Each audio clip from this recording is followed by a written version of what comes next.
আসসালামু আলাইকুম। আপনি যদি একজন ইমো ব্যবহারকারী হয়ে থাকেন তাহলে আজকের ভিডিওটা শুধু আপনার জন্য। অনেক সময় দেখা যায় অনেক মানুষ আপনাকে লুকিয়ে, লুকিয়ে ফলো করছে। এটা কিভাবে দেখবেন? এবং অনেক সময় দেখা যায় আপনি যদি কারো সাথে ভিডিও কলে কথা বলেন তাহলে আপনার স্ক্রিনশটটা নিয়ে নেয়। এটা কিভাবে বন্ধ করবেন? চলুন আমি দেখিয়ে দিচ্ছি আপনাদেরকে। তাই প্রথম আপনারা আপনাদের ইমো ওপেন করবেন। আমি আমার ইমো ওপেন করলাম।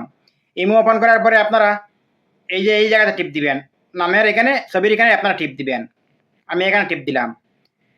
এখানে একটা কথা বলে রাখি, আপনারা যদি আমার ইউটিউব চ্যানেল থেকে দেখে থাকেন তাহলে আমার চ্যানেলটা সাবস্ক্রাইব করে আমার সঙ্গে থাকবেন। আর ফেসবুক পেজ থেকে যদি দেখেন তাহলে পেজটা ফলো করে সাথে থাকবেন। কারণ আমি প্রতিনিয়ত এরকম ভিডিও দেই, আপনারা যাতে সহজে পেয়ে যান। তাহলে এখানে আসার পরে আপনারা এই জায়গাতে টিপ দিবেন। আমি যেভাবে দেখাচ্ছি আপনাদেরকে সেম এভাবে করবেন। উল্টাপাল্টা যদি করেন পরবর্তী আমাকে কিছু বলতে পারবেন না। এই জন্য পুরো ভিডিওটা দেখেন, দেখার পরে আপনারা করতে যাইয়েন। এখানে টিপ দিবেন। এখানে টিপ দেওয়ার পরে এই যে দেখেন উপরে আসছে নোটিফিকেশন, একটা নোটিফিকেশন আসছে, বেল বাজতেছে এখানে। এই বেলের মধ্যে আপনারা এখানে টিপ দিবেন। এই বেলের মধ্যে এখানে টিপ দিবেন। বেলের মধ্যে টিপ দেওয়ার পরে আপনাকে লুকিয়ে লুকিয়ে কারা দেখছে সব এখানে শো করবে, কিন্তু সব মানুষের নাম এখানে শো করবে। আমার যেহেতু কেউ আমাকে লুকিয়ে লুকিয়ে শো করেনি, আমার এটা নতুন একটা ইমো দিয়ে আমি আপনাদেরকে টিপস অ্যান্ড ট্রিক্স ভিডিও দেখাই, এই জন্য আমার এখানে কোনো ইয়ে নাই। কিন্তু আপনাদের বেলা গেলে অনেক থাকবে এখানে, তখন বুঝতে পারবেন কারা আপনাকে লুকিয়ে লুকিয়ে ফলো করছে। এবার এখান থেকে ব্যাকে চলে আসেন। এবার এখান থেকে ব্যাকে চলে আসেন। ব্যাকে চলে আসেন। এবার নিচে আসেন, এখানে সিকিউরিটি অ্যান্ড প্রাইভেসি এখানে টিপ দেন। এখানে টিপ দেওয়ার পরে আপনারা উপরে দেখবেন চ্যাট অ্যান্ড কল প্রাইভেসি এখানে টিপ দিবেন।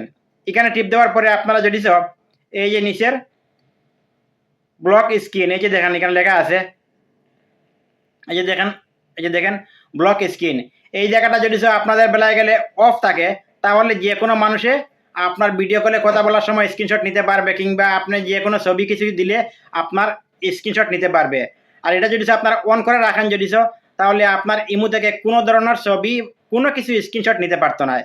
এবার আসেন দ্বিতীয় একটা সেটিংয়ে, এই যে দেখেন প্রাইভেসি চার্ট, এখানে যদি আপনারা টিপ দেন, দেওয়ার পরে নিচে যে এই যে লেখা হচ্ছে ইনেবেল, এখানে যদি আপনারা টিপ দেন তাহলে কি হবে আমি দিয়ে দেখাই আপনাদেরকে। এখানে ইনেবেলে টিপ দিবেন।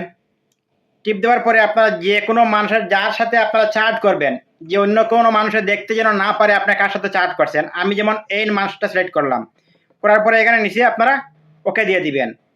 এখন যদি আমি এই মানুষটাকে কাছে যাই, যদি এই যে দেখেন আমি এখানে যা কিছু চ্যাট করব, কিন্তু অন্য মানুষ যদি এসে আমার ইমো চেক করে আমি ওর সাথে কি বলছি কিছুই দেখতে পারবে না। শুধু আপনিই যখন দেখবেন তখন আবার এরকম করে দিবেন, ডিলেট চ্যাট দিলে আবার আগের জায়গায় চলে আসবো, কিন্তু ও বুঝতে পারবো না। আশা করি বুঝতে পারছেন। আজকের ভিডিও এই পর্যন্ত। ভালো থাকেন। আল্লাহ হাফিজ। সালামু আলাইকুম।